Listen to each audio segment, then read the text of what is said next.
오늘 우리에게 주신 하나님의 말씀은 신약성경 누가복음 3장 7절부터 17절까지 말씀입니다. 허락하신 말씀을 봉독하겠습니다. 요한이 세례받으러 나오는 무리에게 이르되 독사의 자식들아 누가 너에게 일러 장차 올 진노를 피하라 하더냐. 그러므로 회개에 합당한 열매를 맺고 속으로 아브라함이 우리 조상이라 말하지 말라. 내가 너에게 이르노니 하나님이 능히 이 돌들로도 아브라함의 자손이 되게 하시리라. 이미 도끼가 나무 뿌리에 놓였으니 좋은 열매 맺지 아니하는 나무마다 찍혀 불에 던져지리라. 무리가 물어 이르되 그러면 우리가 무엇을 하리이까? 대답하여 이르되 옷 두 벌 있는 자는 옷 없는 자에게 나눠줄 것이요 먹을 것이 있는 자도 그렇게 할 것이니라 하고, 세리들도 세례를 받고자 하여 와서 이르되 선생이여 우리는 무엇을 하리이까 하매 이르되 부가든 것 외에는 거두지 말라 하고, 군인들도 물어 이르되 우리는 무엇을 하리이까 하매 이르되 사람에게서 강탈하지 말며 거짓으로 고발하지 말고 받는 급료를 족한 줄로 알라 하니라. 백성들이 바라고 기다림으로 모든 사람들이 요한을 혹 그리스도신가 심중에 생각하니, 요한이 모든 사람에게 대답하여 이르되 나는 물론 너에게 세례를 베풀거니와 나보다 능력이 많으신 이가 오시나니 나는 그의 신발끈을 풀기도 감당하지 못하겠노라. 그는 성령과 불로 너희에게 세례를 베푸실 것이요 손에 키를 들고 자기의 타작마당을 정하게 하사 알곡은 모아 곳간에 들이고 죽정이는 꺼지지 않는 불에 태우시리라. 아멘. 대림절은 기다림의 절기입니다. 그리고 올해 우리는 그 어느 때보다도 기다림의 의미를 절감하면서 대림절을 보내고 있습니다. 이 난리가 언제 끝날지 도무지 기약이 없는 채 우리는 이제 바이러스와 함께 세 번째 해를 맞이해야 되는 것인가라는 그런 답답함 속에서 살아갑니다. 적절한 비유가 아닐 수도 있지만 저는 요즘 종종 예전에 6.25 전쟁 때 살아가던 사람들의 마음이 이와 비슷하지는 않았을까라는 그런 생각을 해보곤 합니다. 1950년에 시작된 전쟁이 한때는 그의 크리스마스까지는 끝날 수 있을 것이다 라는 그런 기대도 주었지만, 그러나 중공군이 몰려오면서 전선은 다시 후퇴하게 되었고 38선 주위에서 고착이 된 채로 그 후 2년여의 시간을 계속되는 공방과 또한 지리한 정전 협상 속에서 보내게 되었습니다. 그러는 가운데서 후방에서는 어느 정도 일상의 삶이 회복이 되어갔지만 최전방에서는 매일매일 새로운 사상자들이 발생하는 그런 상황이 이어졌습니다. 결국 전쟁은 3년 안에 끝이 났지만 그것도 완전한 종전이 아니라 정전, 휴전이라는 그런 애매한 상태로 막을 내리게 되었던 것을 우리가 잘 알고 있습니다. 근데 이제 그런 상황들을 생각해 볼 때 오늘 우리들의 모습도 이와 비슷한 면들이 많지 않은가라는 그런 생각을 해보게 되는 것입니다. 한때는 백신 접종률이 70%, 80%를 넘어서면은 사실상 집단 면역이 형성되어서 상황이 종식될 거라고 이제 그런 이야기를 들었었는데, 이 중공군 같은 델타 변이 같은 놈들이 밀려 들어오면서 이 백신의 효과가 이렇게 감소되게 되었고, 그래서 돌파 감염이라는 새로운 현상을 또한 경험하고 있습니다. 그리고 지금은 어떻게든지 일상을 이어가려고 하는 가운데서 또 나날이 이어지는 확진자와 사망자의 숫자를 확인하면서 기약 없는 하루하루를 보내게 되고 있습니다. 그리고 이제는 앞으로 3년을 더 간다, 5년을 더 간다, 그런 이야기도 나오고, 그러면서 완전히 사라지는 것이 아니라 언젠가 점점 약화되면서 일종의 풍토병이 되면서 우리와 함께 계속 있을 것이라고 그렇게 벌어지게 되는 전망을 우리에게 전해주는 이야기도 듣게 됩니다. 사실 이런 상황 가운데서 우리가 정부의 고민도 이해하지 못할 바는 아닙니다. 한편으로는 다시 방역 체계를 강화해야 한다라는 목소리도 높지만, 정작 우리 교회 입장에서도 이렇게 현장 예배를 드릴 수 있는 그런 자유를 다시 잃고 싶지 않은 그런 마음들이 있습니다. 근데 이런 마음은 자영업자들, 소상공인들에게는 더하면 더했지 결코 덜하지는 않을 것입니다. 그런 가운데서 다시 방역을 강화해야 되는지 좀 더 버텨봐야 하는지 그런 주저함이 이어지고 있는 그 상황, 그것은 사실 우리가 심정적으로는 충분히 이해할 수 있습니다. 하지만 그러나 또 우리가 이 불확실한 가운데 살아가고 있고, 또 그런 가운데서 뭔가 또한 새로운 조치들, 또 새로운 긴장감들이 찾아오게 될 것에 대해서 우리가 대비하지 않을 수는 없을 것입니다. 전에도 한번 소개해드린 적이 있는데 스톡데일 패러독스라는 말이 있습니다. 이 말은 제임스 스톡데일이라는 그 월남전에서 포로로 잡혀서 모진 고난을 당하다가 7년 만에 석방이 되었던 한 미군 장교의 이름에서 따온 것입니다. 그는 비관주의자들 뿐만 아니라 낙관주의자들도 포로 생활을 견디지 못한다라는 그런 긍정의 역설을 그 포로 수용소에서 경험하게 되었습니다.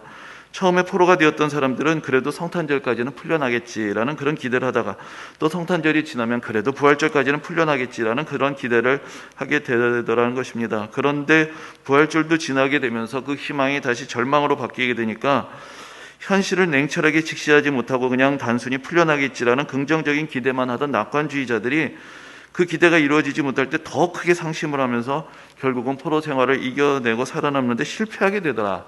그것을 그가 경험을 했다는 것입니다. 그래서 고난을 견뎌낸 사람들은 어떤 사람들인가? 언젠가는 풀려날 것이라는 그 확신을 잃지 않으면서도 이 냉혹한 현실을 직시하고 그 현실에 적응해 갔던 사람들이 결국은 끝내 버티는 사람들이 되었다는 것입니다. 그래서 낙관주의의 역설이라는 뜻으로 스톡데일 패러독스라는 말이 사용되곤 합니다.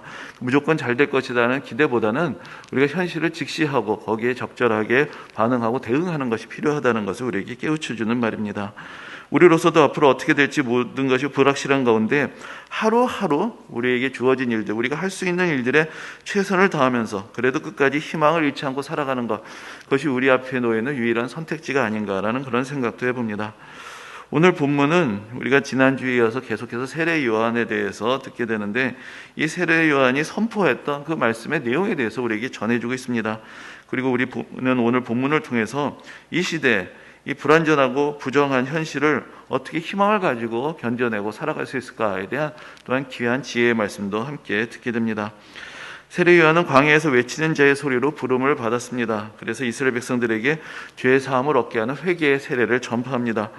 오늘 본문에서는 그가 세례를 주면서 선포했던 그 말씀을 통해서 이 요한이 베풀었던 이 세례라는 예식의 의미를 분명하게 우리에게 깨우쳐주고 있습니다. 그는 진정한 회개가 없는 위선적인 이스라엘 백성들을 향해서 독사의 자식들이라는 독설을 퍼붓습니다. 그런데 사실 이러한 표현은 어떤 면에서 보면 너무 지나친 것이 아닌가라는 그런 생각이 들게 됩니다. 어찌되었건 지금 세례 요한 앞으로 나온 사람들은 그래도 영적인 관심이 있어서 찾아온 사람들인데 어떻게 그 사람들을 향해서 이렇게까지 말할 수 있었을까 하는 생각이 드는 것입니다. 하지만 세례 요한으로서는 진정한 회개가 없이 자기가 무슨 영적인 대단한 관심이 있는 것처럼 자신의 선함을 가장하는 위선이야말로 하나님 앞에서 더 큰 걸림돌이 될 수 있다는 것을 우리에게 말하고자 합니다. 그는 불의한 자들을 향한 하나님의 진노를 선포하면서 이 불의한 세상에 대한 하나님의 심판이 임박했다는 것을 하나님의 도끼가 지금 나무 밑둥에 놓였다는 말로 표현합니다. 그러면서 우리에게 진실한 회개를 촉구하고 있습니다. 지난 시간에도 말씀을 드렸지만 구약시대의 선지자들에게 있어서 고난의 종으로 오셨던 예수님과 또 장차 심판주로 오실 예수님은 잘 구별되지 않았습니다. 그래서 세례 요한에게 있어서도 예수 그리스도의 오심을 준비하는 그런 부르심을 받은 사람이었지만 그에게서 하나님께서 보내시는 구원자가 오신다는 것은 또한 하나님의 임박한 심판을 함께 의미하는 것이 되었던 것입니다. 그런 면에서 세례 요한은 구약시대의 마지막 선지자라고도 할 수가 있습니다. 그는 예수 그리스도의 오심을 예비하면서 임박한 하나님의 심판을 함께 느꼈기 때문에 지금 세례를 받겠다가 나오는 사람들에게 이 사람들이 삶의 변화가 없이 그저 구원만을 얻기 위해서 세례를 받지 말고 회개에 합당한 열매를 맺어야 한다라고 그렇게 강력하게 촉구한 것입니다. 우리가 회개와 용서의 의미에 대해서 잘못 생각을 하면 마치 평생을 자기 멋대로 살다가 죽기 전에 하나님 I'm sorry 이 한마디만 하면은 심판을 면하고 천국 가는 티켓을 얻게 되는 것처럼 착각을 할 수 있습니다. 아니 그렇다라고 생각하면서 기독교 신앙을 비판하는 그런 사람들도 있습니다. 그래서 일찍 예수 믿고 평생 착하게 살아야 한다는 부담감을 지고 살아가는 것보다는 그냥 평생 우리 마음대로 살다가 마지막 순간에 회개하고 천국 가면 그게 더 이득 아니냐, 실제로 그렇게 이야기하는 분들도 있습니다. 하지만 회개하고 예수 그리스도를 영접한다는 것은 하나님을 향한 립 서비스가 아닙니다. 전적인 우리의 삶의 방향의 전환을 의미하는 것입니다. 그러한 방향의 전환은 우리가 진정으로 하나님 앞에서 죄인이라는 철저한 자각과 하나님의 은혜에 대한 간절한 사모함 없이는 이루어질 수가 없습니다. 그러므로 회개에 합당한 삶의 열매를 촉구하는 것은 회개가 무엇인가에 대해서 우리로 하여금 진지하게 생각해 보도록 깨우쳐 주는 말씀이 되는 것입니다. 근데 이제 여기까지 우리가 말씀을 읽다 보면은 그럼 세례 요한이 우리에게 촉구하는 삶이란 것은 매우 극적이고 극단적이 되어야 할 것 같은 그런 인상도 함께 받게 됩니다. 이 세례 요한이라는 사람 자신이 속세를 터내서 많은 시간을 광야에서 보냈던 사람이었고 또 성경이 우리에게 증언하는 바로는 그의 행색도 범상치 않아서 가죽 털옷을 입고 메뚜기와 석청을 먹고 이런 이야기를 듣게 되기 때문에 아마도 세례요한 당시에 그의 말씀을 직접 들었던 사람들에게 있어서는 더욱더 그런 큰 어떤 극적인 삶의 전환에 대한 요구로 느껴졌을 것입니다. 어떻게 하면 회개에 합당한 열매를 맺을 수 있을까요? 그것은 구약시대처럼 제사를 드리며 많은 예물을 하나님께 드리는 것입니까? 모든 일상을 중단하고 전적으로 성경 읽기와 기도에만 매진하는 것입니까? 아니면 과거의 세례요한이 그랬던 것처럼 속세를 떠나서 광야로 가고 산속으로 가고 기도원으로 들어가서 하나님의 심판과 구원의 날을 기다려야 하는 것입니까? 심판을 선포하고 회개를 촉구하는 세례요한의 강렬한 선포 앞에서 사람들은 질문을 합니다. 그러면 우리가 무엇을 하리까? 그런데 세례요한의 대답은 그러한 극단적인 예상들을 비껴갑니다. 물론 상당한 결단과 변화를 요구하지만 그러나 오히려 우리의 일상 그 자체에 대한 긍정을 담고 있는 그런 겉면을 들려주고 있습니다. 사람들의 질문에 대한 세례요한의 대답을 요약하면 이런 것이 됩니다. 우리의 삶의 자리에서 맡겨진 일들에 충실하면서 부당한 이익을 취하지 말고 나누고 베푸는 삶을 살라라는 그런 권면이 되는 것입니다. 회개는 영적인 사건인데 오늘 본문에서 세례요한은 회개의 증거로 어떤 신앙생활의 충실함을 이야기하는 것이 아니라 우리의 사회적인 관심과 경제적인 태도의 변화를 요구하고 있습니다. 세례요한은 먼저 두 벌의 옷이 있는 사람은 옷 없는 사람에게 나눠주라고 이야기를 합니다. 이 옷 한 벌도 없는 사람이 있는가? 이런 생각을 하실 수도 있을 것입니다. 근데 여기서 옷은 좀 더 정확하게 말하면 일종의 속옷을 말합니다. 당시의 사람들은 되게 통으로 짜여져 있는 그런 겉옷을 걸치고 그 안에 이제 속옷을 입으면서 지냈는데 어떤 사람들은 실제로 속옷이 없이 겉옷만 입고 사는 사람도 있었고 어떤 사람들은 추울 때면 겹겹이 두 겹의 속옷을 껴입고 그렇게 지내는 사람들도 있었습니다. 그래서 두 벌의 옷이 있는 사람은 없는 사람에게 나눠주라는 이야기는 매우 현실적인 그런 조언이 되는 것입니다. 이 말씀은 내가 가진 것 중에서 내 자신을 위해서 사용해야 하는 몫이 있고 또 다른 사람들을 위해서 베풀어야 하는, 그래서 베풀도록 우리에게 허락하신 몫이 있다는 것을 생각하게 합니다. 뒤집어서 생각해 보자면 남도 도와야겠지만 또 나도 살아야 할 것입니다. 나의 필요를 채우는 것에 대해서 그렇게 죄의식을 가질 필요는 없을 것입니다. 그러나 또한 그것이 핑계가 되어서도 안 됩니다. 나의 삶도 넉넉하진 않지만 그렇다고 해서 얼마를 벌어야 우리가 아무런 부담감 없이 다른 사람들 위해서 넉넉히 베풀 수 있을까? 사실 그것도 영원한 숙제가 될 것입니다. 사도 바울은 우리에게 이렇게 권면합니다. 먹을 것과 입을 것이 있은즉 족한 줄로 알 것이니라.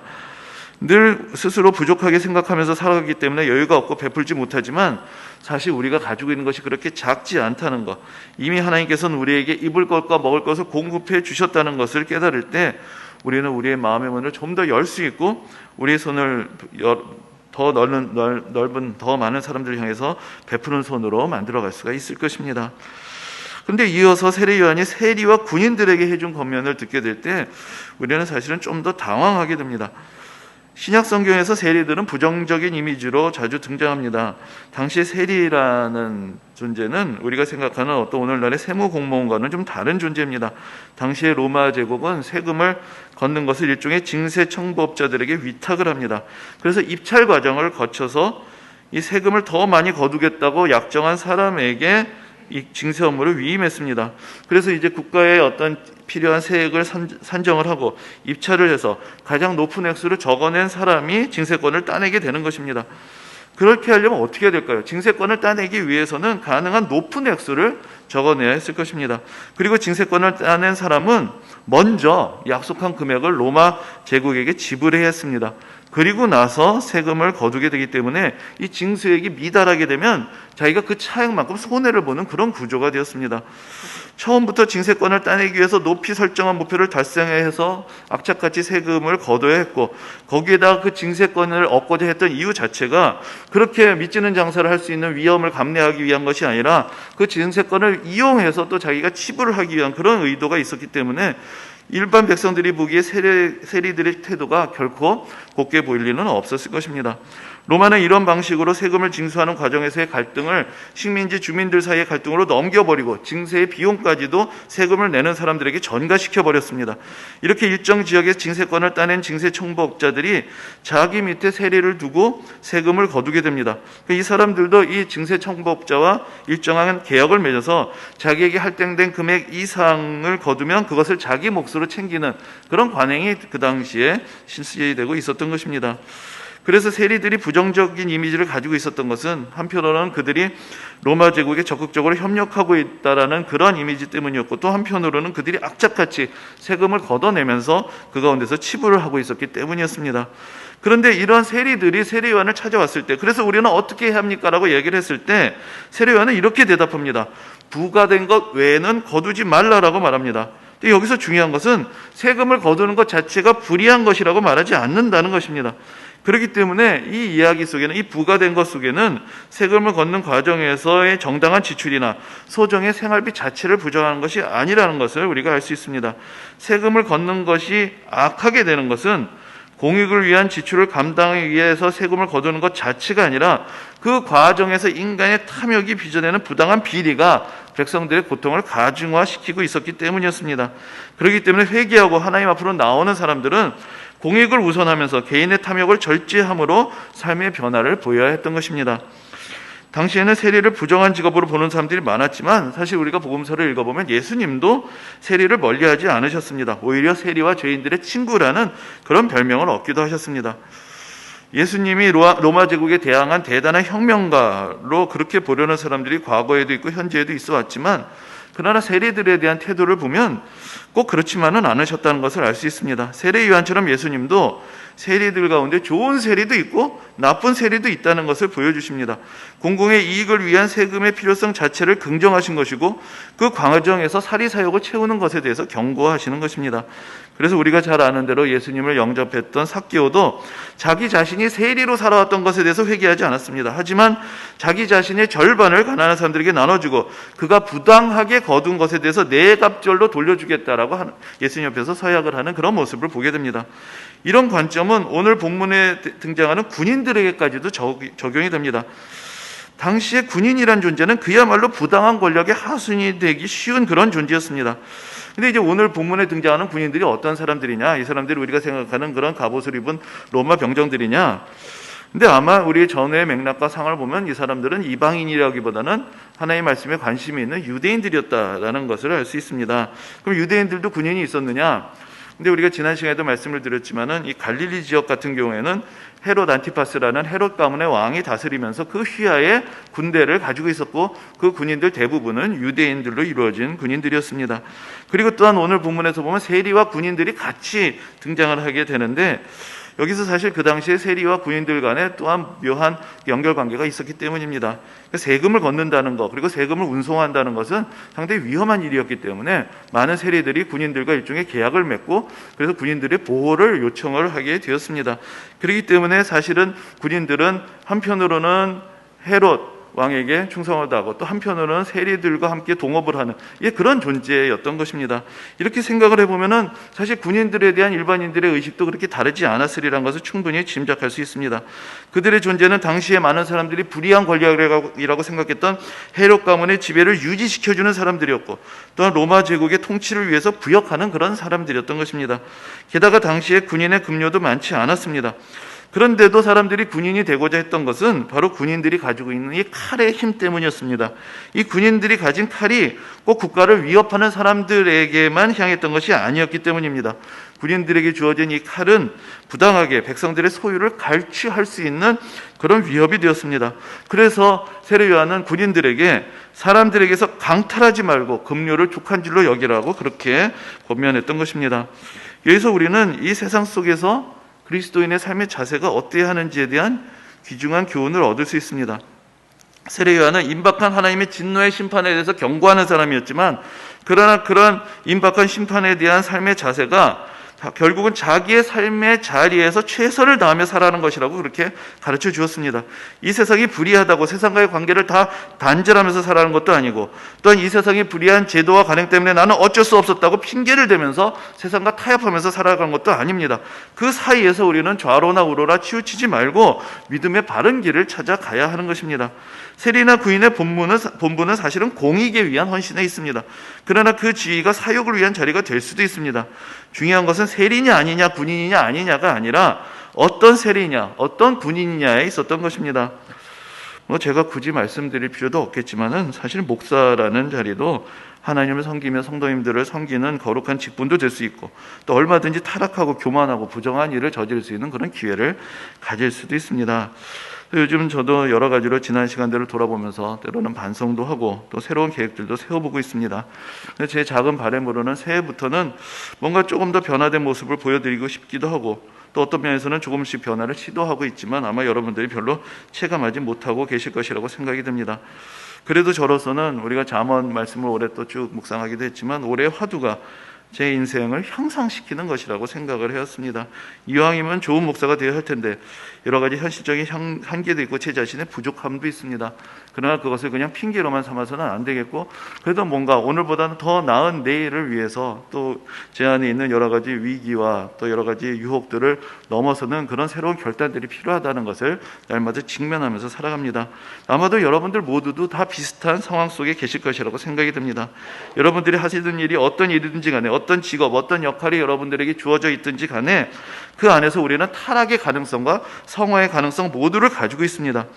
모든 부모가 다 모성애, 부성애를 보여주는 것도 아니고, 모든 의사가 다 인수를 실천하는 것도 아니고, 모든 기업인들이 다 국가 경제의 발전과 일자리 창출에 기여하는 것도 아니고, 모든 정치인들이 다 대한민국의 민주주의와 번영을 먼저 생각하는 것도 아닙니다.